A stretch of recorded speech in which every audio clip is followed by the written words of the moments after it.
Napanatili ng Typhoon Julian ang lakas nito habang kumikilos pa northwest sa Philippine Sea sa silangan ng Cagayan ayon sa PAGASA. Sa tala ng PAGASA, huling namataan ang sentro ng Bagyong Julian sa layong 235 km sa silangan ng Calayan, Cagayan. Taglay nito ang lakas ng hangin na aabot sa 120 km per hour malapit sa gitna at pagbugsong aabot sa 150 km per hour. Kumikilos ito pa northwest sa bilis na 15 km per hour. Dahil dito itinaas na sa signal number 3 ang Batanes at northeastern portion ng Babuyan Islands. Nakataas din sa signal number 2 ang mga sumusunod na lugar: Mainland, Cagayan, mga natitirang bahagi ng Babuyan Islands, Camigan Island, Calayan Island, Dalupiri Island at Fuga Island, at Apayao. Northern at central portions ng Ilocos Norte, Pagudpud, Adams, Dumalneg, Bangi, Burgos, Pasukin, Vintar, Carasi, Nueva Era, Solsona, Pidig, Dingras, Sarat, San Nicolas, Laoag City at Bacara. Nasa signal number 1 naman ang mga sumusunod na lugar: mga natitirang bahagi ng Ilocos Norte, Ilocos Sur, La Union, Abra, Kalinga, Ifugao, Mountain Province, Benguet, Isabela, Nueva Vizcaya at Quirino. Northern at central portions ng Aurora, Dilasag, Kasiguran, Dinalungan at Dipakulaw.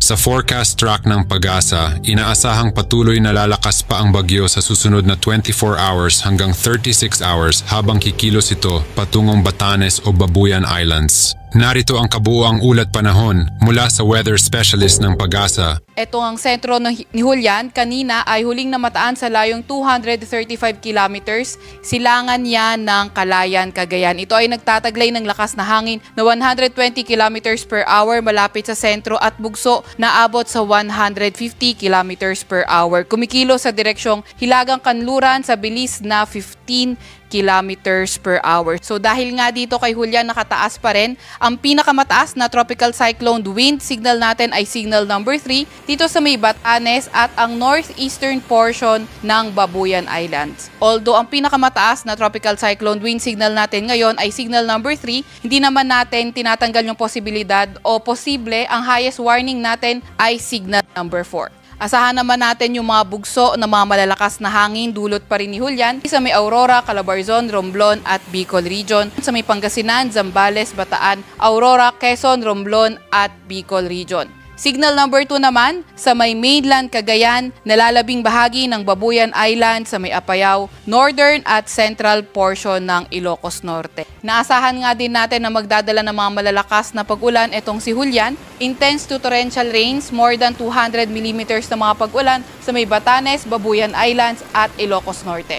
Signal number 1 naman sa nalalabing bahagi ng Ilocos Norte, sa may Ilocos Sur, La Union, sa may Abra, sa may Kalinga, Mountain Province, Ifugao, Benguet, sa may Isabela, Nueva Vizcaya at ang northern at central portion ng Aurora at sa may Quirino.